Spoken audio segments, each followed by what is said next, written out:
बड़ा महिमामय है अस्त्र।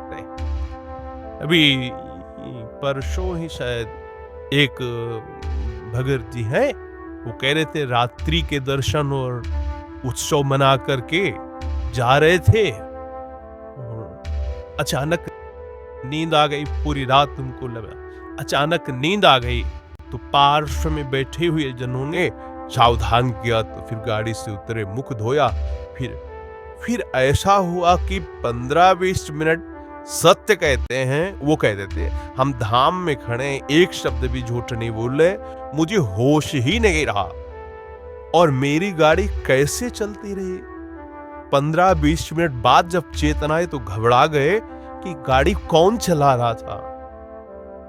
और जहां बहुत सी गाड़ियां आ जा रही, उन्होंने कहा निश्चित प्रभु मेरी गाड़ी बैठकर चला रहे थे, मैं एक शब्द भी झूठ नहीं, कोई बड़ाई की बात नहीं कर रहा, ये मेरा हृदय, कोई माने न मान, वो कह रहे मेरा हृदय देख रहा था, मेरे प्रभु चला रहे हैं। उत्सव करके रात्रि का दर्शन पूरा और फिर गए तो अचानक एकदम ऐसी नींद की स्थिति। अच्छा, दिन की दिनचर्या अपनी गृहस्थों की होती है, रात में पूरा आ जगे तो सर्वतो भावेन आप प्रभु के प्रति समर्पित है, वो आश्चर्य जीवन मंगलमय हो जाएगा। मान लीजिए एक बार श्री नारदानंद सरस्वती जी महाराज नैमिषारण्य के कहीं संतों की संगोष्ठी में जाना था, बहुत दूर, बहुत विद्वान वेदांतदर्शी ब्रह्मबोध संपन्न महापुरुष थे नारदानंद सरस्वती जी महाराज।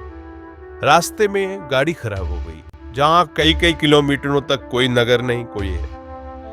अब वहां संतों की सभा में पहुंचना था, कैसे सन्यासी थे। उनका देखो ये बात किसी से कहना मैं, ऐसे कहा दंड नारायण को और कहा स्टार्ट करो। स्टार्ट हो गई गाड़ी। जब लक्ष्य में पहुंची दंड नारायण को हटा ले। कोई दुर्लभ नहीं है, अनंत ब्रह्मांडों को जो अपने संकल्प से चला रहे, वो एक हमारे जीवन के रक्षक हो, ये कोई आश्चर्य की बात नहीं। शरणागत के लिए कोई आश्चर्य नहीं। वो देहातीत स्थिति एक क्षण में प्रदान कर सकते हैं, हमें कल्पों लग सकते हैं। इसीलिए यहां कहा नमो नित्यम वृंदावन तरुलताभ्या करुणया। वृंदावन के लता खगमृग पशु पंछी, वृंदावन के रसिक जन, वृंदावन वासी जन, ये सब करुणामयी लाडली के करुणा स्वरूप है। ये हम पर दया करे, किरंतिभ्या इनकी कीर्ति का गान करे, इनके दर्शन करे, स्पर्श करे, इनकी बातें सुने और स्मरण करे तो विभांतिभ्या पावे प्रकृति रस सारात्म महसा। प्रकृति रस से परे जो सार तत्व है, परम रस प्रेम, वो तुम्हारे हृदय, और प्रेम ही देहातीत स्थिति प्रदान करता है। चाहे आत्मरति बोलो या प्रिया प्रीतम की रति माने प्रेम या आत्म प्रेम, तो इतना गाढ़ अवस्था की अवधूत स्थिति शरीर की शुद्ध ही नहीं है। प्रेम प्रियालाल के प्रकट रूप में इतना प्रेम, शरीर शुद्ध ही नहीं है। शरीर शुद्ध छूटना कोई कठिन बात नहीं है। एक उदाहरण में पूज्य भाई जी ने लिखा कि एक कोई वंदना कर रहे थे, तो उनका नियम होता है कि जिस समय उनका समय हुआ वो अपनी वंदना करते अपने ईश्वर की, तो रुमाल बिछाई और वंदना कर रहे थे। कोई नवयुवती किसी अपने प्रीतम से मिलने के लिए जा रही थी, जहां नियति स्थान था, वो उसके ध्यान में भाव में भरी उसको लांघ के चली गई। वो रास्ते में ही कर रहे थे और वंदना करके देखा कि वही स्त्री कुछ क्षण बाद लौट के आ रही है। तब कहा क्यों, तुम्हें इतना ज्ञान नहीं कि मैं वंदना कर रहा था और तुम हमारे को लांघ के चली गई? कब? बोले अभी थोड़ी देर पहले। आप वंदना कर रहे थे किसकी? बोले अपने मालिक की, आराध्य देव की। हम तो एक नाशवान शरीर के राग में थे, तो इतने बड़े तुम हमें नहीं दिखाई दिए, लांघ के चली गई, और तुम अनंत ब्रह्मांडों के मालिक की वंदना कर, तुम्हें पता चला कि मैं तुम्हें लांघ के चली गई। क्या वंदना कर रहे थे तुम?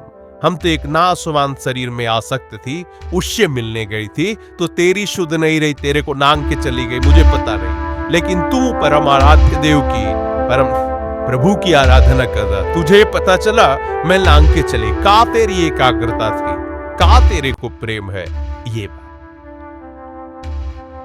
देश शुद्ध भूलना कोई बड़ी बात नहीं, बड़ी बात है तन्मय हो जाना।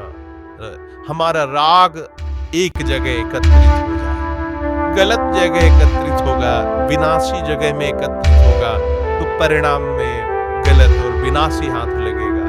इसीलिए इस अमूल्य प्रेम को प्रभु के नाम रूप लीला धाम में समर्पित करना चाहिए।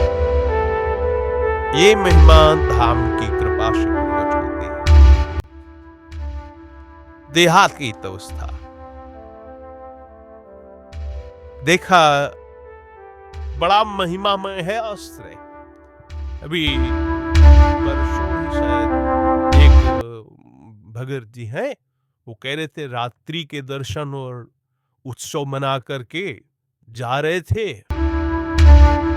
अचानक नींद आ गई। पूरी रात अचानक नींद आ गई, तो पार्श्व में बैठे हुए होंगे, सावधान किया, तो फिर गाड़ी से उतरे, मुख धोया।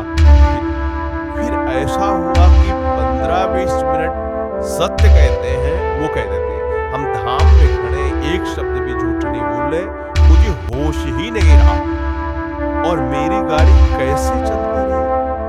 15-20 मिनट बाद जब चेतना आई तो घबरा गए कि गाड़ी कौन चला रहा था। और जहां बहुत सी गाड़ियां आ जा रही, उनका निश्चित प्रभु मेरी गाड़ी बैठकर चला रहे थे। मैं एक शब्द भी झूठ नहीं बोल रहा, कोई बड़ाई की बात नहीं कर रहा। ये मेरा हृदय, कोई माने न मान, वो कह रहे, मेरा हृदय देख रहा था, मेरे प्रभु चला रहे हैं। उत्सव करके रात्रि का दर्शन पूरा, और फिर गए तो ये अचानक एकदम ऐसी नींद की स्थिति। अच्छा, दिन की दिनचर्या अपनी गृहस्थों की होती है, वो रात में पूरा यहाँ जगह, तो फिर सर्वतो भावेन आप प्रभु के प्रति समर्पित है, वो आश्चर्य आश्चर्य, जीवन मंगलमय हो जाएगा। मान लीजिए एक बार श्री नारदानंद सरस्वती जी महाराज नैमिषारण्य के कहीं संतों की संगोष्ठी में जाना था, बहुत दूर, बहुत विद्वान वेदांतदर्शी ब्रह्मबोध संपन्न महापुरुष थे नारदानंद सरस्वती जी महाराज। रास्ते में गाड़ी खराब हो गई, जहां कई कई किलोमीटरों तक कोई नगर नहीं, कोई है। अब वहां संतों की सभा में पहुंचना था, कैसे, तो दंडी सन्यासी थे। उनका देखो, ये बात किसी से कहना नहीं, अ, ऐसे कहा दंड नारायण को, और कहा स्टार्ट करो। स्टार्ट हो गई गाड़ी, जब लक्ष्य में पहुंची दंड नारायण को हटा ले। कोई दुर्लभ नहीं है, अनंत ब्रह्मांडों को जो अपने संकल्प से चला रहे, वो एक हमारे जीवन के रक्षक हो, ये कोई आश्चर्य की बात नहीं। शरणागत के लिए कोई आश्चर्य नहीं है।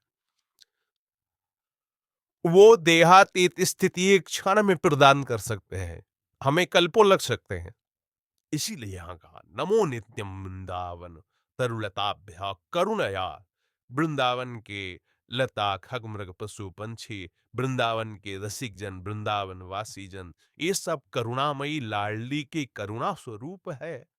ये हम पर दया करे, किरंतिभ्या, इनकी कीर्ति का गान करे, इनके दर्शन करे, स्पर्श करे, इनकी बातें सुने, और स्मरण तो स्मरण करे, तो विभांतिभ्या पावे प्रकृति रस सारात्म महसा। प्रकृति रस से परे जो सार तत्व है, परम रस प्रेम, वो तुम्हारे हृदय, और प्रेम ही देहातीत स्थिति प्रदान करता है। चाहे आत्मरति बोलो या प्रिया प्रीतम की रति, माने प्रेम या आत्म प्रेम, तो इतना गाढ़